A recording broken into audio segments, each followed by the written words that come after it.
Episode 24, The Hidden Cost of Being a Woman in Medicine.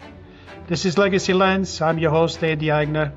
Today we are talking about something every woman physician feels, but almost no one names. The hidden cost of being a woman in medicine. The unpaid labor, the emotional load, the expectations, and the financial impact that quietly shapes your career, your boundaries, and your long-term wealth. If you ever felt like you're doing two jobs, the one that you're paid for and the one you're not, this episode is for you. The unpaid labor problem. Women physicians consistently carry more non-promotable work. Harvard Business Review has written about this. AAMC data shows it. Medscape compensation reports reflect it. But the number only matter because they match your lived reality. Here's a real-life example. Dr. Lopez at ABC Medical Group. Dr. Lopez is a hospitalist. She's on the DEI committee, that is short for Diversity, Equity, and Inclusion, the Women in Medicine Task Force, the Residency Mentorship Panel, and the Patient Experience Improvement Team. None of these roles reduce her RVU's targets. None are compensated. None count toward promotion. She loses 3 to 5 hours every week. That's 150 to 250 hours a year.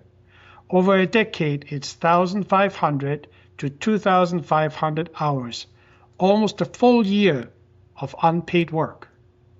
Every hour of unpaid labor is an hour not invested in your income, your advancement, or your rest. Here's a real-life example. Dr. Smith at XYZ Clinic. Dr. Smith is a pediatrician. She's the go-to person for staff conflict resolution, parent complaints, and mentoring new hirees. She's not asked because she's available. She's asked because she's perceived as nurturing. This emotional labor reduces her daily patient volume by 2 to 3 patients, which directly reduces RVUs, bonuses, long-term earnings, and retirement contributions. This is the hidden cost. Emotional labor and patient expectations.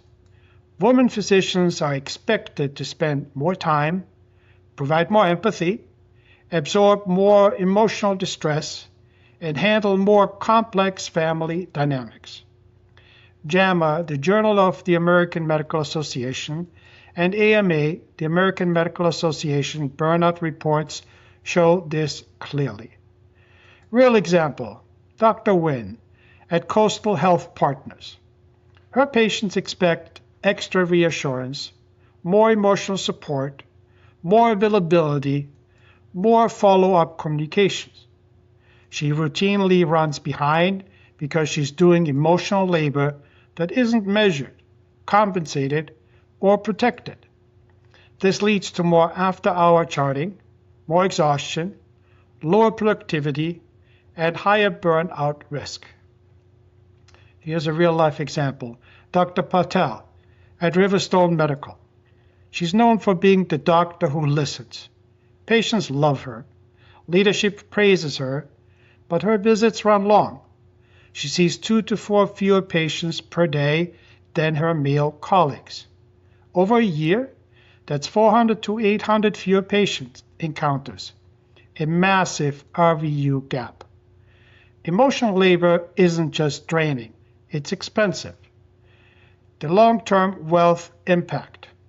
Health Affairs and ACP, the American College of Physicians, reports show that the gender gap leads to $1 to $2 million less in lifetime earnings for women physicians. But here's how it plays out in real life. Let's revisit Dr. Lopez. Because she spends 3 to 5 hours weekly on unpaid labor, she contributes less to her retirement accounts. She invests less in taxable accounts. She has less compounding over 20 years. Even a small reduction, say $5,000 less invested per year, becomes hundreds of thousands less at retirement. Let's revisit Dr. Smith. Her reduced patient volume means lower annual bonuses, lower employee match, lower profit sharing, and lower long-term savings. This is the retirement gap. It's not about capability, it's about structure. Let's talk about reclaiming control. This is where everything shifts. Women physicians don't just need permission, they need language. Language that is professional, firm, and aligned with the culture of medicine. Below are expanded scripts grouped by real-world situations with examples of how physicians use them. Number 1, when you're asked to join another committee. The script, the capacity statement. I appreciate the invitation. I'm at full capacity with my clinical responsibilities and can't take on additional roles right now. Number 2, when you might say yes, but only with protected time. Here's the script. The protected time request. I can participate if this role includes protected time or formal compensation. Is that available? Leadership agrees to 0.1 FTE protected time. What 0.1 FTE protected time actually means? When leadership grants 0.1 FTE protected time, they're formally giving the physician 10% of their work schedule dedicated to non-clinical responsibilities without RVU pressure, without patient volume expectations, and without penalty.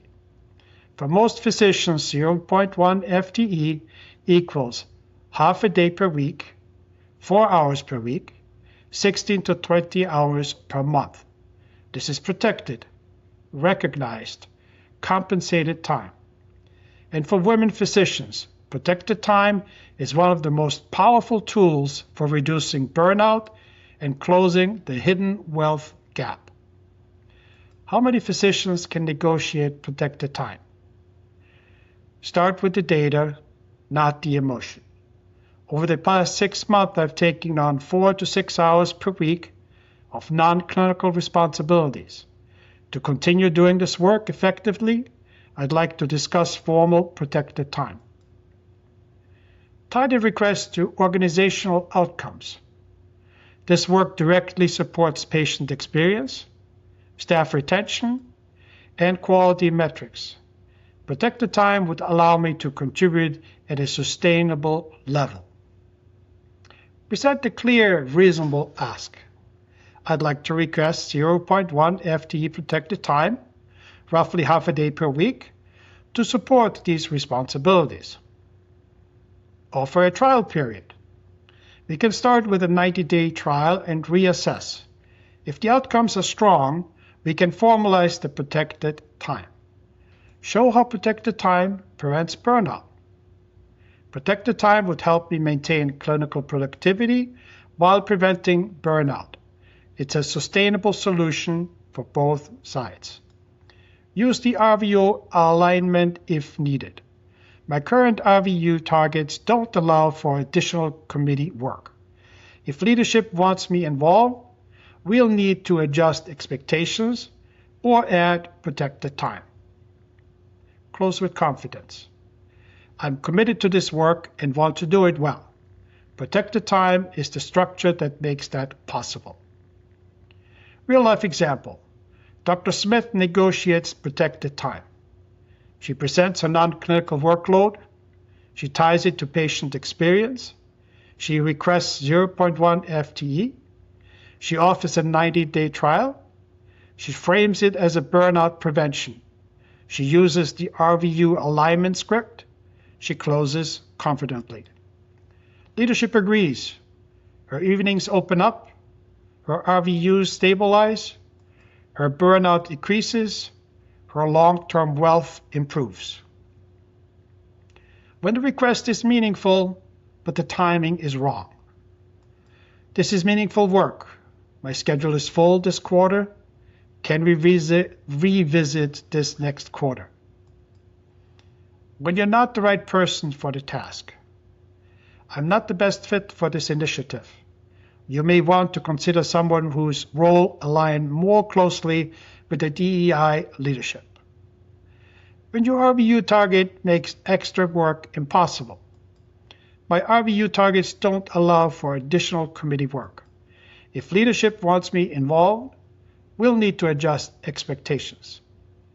When you need to exit a role you've already taken on. I've appreciated contributing to this work. My clinical load has increased, and I need to step back from this role to maintain balance. When you ask to take on emotional labor, I want to support the team, but I'm not able to take on additional emotional or conflict resolution responsibilities right now. When you ask to just help with this one thing, I can't take this on today, but I can help point you to the right resource. When you want to say no without burning bridges. Thank you for thinking of me. I'm honored, but I need to decline so I can stay focused on my current priorities. When you want to set a boundary and teach leadership how to support you. I've taken on several non-clinical responsibilities recently. To maintain balance and meet my clinical expectations, I need to pause additional commitments. General investing guidance kept simple. The 20% rule. Aim to invest 20% of gross income annually across retirement accounts, a backdoor Roth, and taxable brokerage. Strategies such as backdoor Roth contributions may not be appropriate for all individuals and involve tax considerations. Consult a qualified tax professional regarding your specific situation. Multiple physician finance education sources reference the 20% savings benchmark as a general budgeting guideline for doctors. White Coat Investors notes that directing 20% of income towards savings is a tried and true method of building long-term financial stability. Advanced Study recommends that doctors save at least 20% of gross income annually, especially to compensate for delayed earnings and student loan debt. And Physicians Thrive reinforces this, noting that many planners target 20 to 30% of gross income for long-term goals. This isn't product advice. It's a general budgeting principle that helps physicians build consistency, reduce stress, and create long-term financial resilience. Individual cases will differ, and every client has different goals and objectives that we address appropriately. Automation.